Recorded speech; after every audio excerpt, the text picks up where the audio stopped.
Dengue तापाची साथ प्रचंड प्रमाणात पसरत आहे. तो या व्हिडिओमध्ये मी बोलणार आहे डेंग्यूचे इन्फेक्शन झाल्यावर तुम्ही काय केलं पाहिजे आणि त्यासोबतच डेंग्यूचे इन्फेक्शन होऊ नये म्हणून तुम्ही काय केलं पाहिजे. डेंग्यू हा मच्छरांपासून होणारा आजार आहे आणि हे एक व्हायरल इन्फेक्शन आहे. सो एडिस इजिप्टी नावाचे मच्छर आहेत, ते चावल्यावर त्यांच्या मार्फत एक व्हायरस आपल्या शरीरामध्ये एंटर करतो आणि आपल्याला डेंग्यूची लक्षणं दिसायला लागतात. सो हे जे काही पर्टिक्युलर मच्छर आहेत ते साचलेल्या पाण्यावर ग्रो होतात. तर तुमच्या घरामध्ये किंवा घराच्या आजूबाजूला कुठेही साचलेलं पाणी असेल त्या परिसरात डेंग्यू या तापाची लागण होऊ शकते. डेंग्यूची जी लक्षणं आहेत ती खूप वेगळी असू शकतात. काही जणांना काहीही लक्षणं दिसत, फक्त थोडाफार ताप असतो आणि प्रचंड प्रमाणात वीकनेस असतो. काही जणांना सिम्पटम्स खूप सिव्हिअर असतात, जसं खूप थंडी ताप येणं आणि 103-104 पर्यंत ताप जाऊ शकतो. त्यासोबत बॉडी पेन, वॉमिटिंग होणं आणि सर्वांनाच माहिती की ह्या आजारामध्ये प्लेटलेट काउंट जे आहे ते कमी होतं आणि त्याच्यामुळे शरीरावर लाल किंवा जांभळ्या रंगाचे चट्टे दिसू शकतात, ज्याला पेटीचे असं म्हणतात. हे तेव्हाच दिसतात जेव्हा प्लेटलेट काउंट डाऊन होतं. आणि ज्यांच्या शरीरामध्ये प्लेटलेट काउंट खूपच कमी झालेलं असतं त्यांना ब्लिडिंगचा त्रास येऊ शकतो. डेंग्यूची लागण जर तुम्हाला झाली असेल तर मग काय केलं पाहिजे. पहिलं आहे एक कॅरेपिल नावाची टॅबलेट आहे. ही टॅबलेट जी आहे ती पपईच्या पानापासून बनलेली आहे.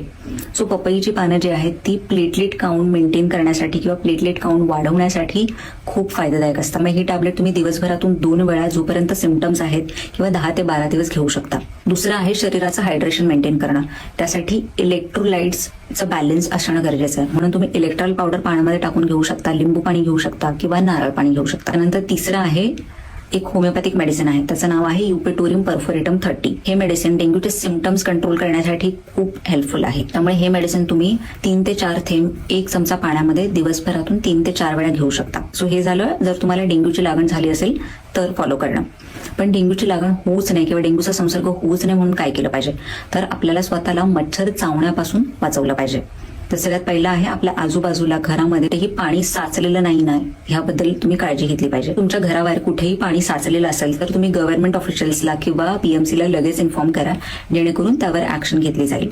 आणि दुसरं जे आहे मी 2 ऑइल्सची नावं सांगणार आहे जी मॉस्किटो रिपेलेंट म्हणून काम करतात. म्हणजे मच्छरांना ते आपल्या शरीरापासून दूर ठेवतात, कारण त्याचा स्मेल खूप स्ट्रॉंग असतो. आणि हे ऑइल आहेत पेपरमिंट ऑइल, ज्याला मेंथा ऑइल किंवा पुदिना ऑइल असंही म्हणतात. आणि दुसरं आहे लेमन युकॅलिप्टस ऑइल, ज्याला लिंबू निलगिरी म्हणतात. म्हणजे हे निलगिरीचं तेल आहे जे लिंबाच्या वासाचं असतं. त्यातलं कुठलंही एक ऑइल तुम्हाला दररोज अंगाला लावायचं. हे दोन्ही ऑइल मच्छरांना दूर ठेवण्यासाठी किंवा आपल्याला मच्छर चावू नये म्हणून खूप इफेक्टिव्ह आहेत. सो हा व्हिडिओ खूप महत्वाचा व्हिडिओ आहे. सर्वांसोबत हा व्हिडिओ नक्की शेअर करा.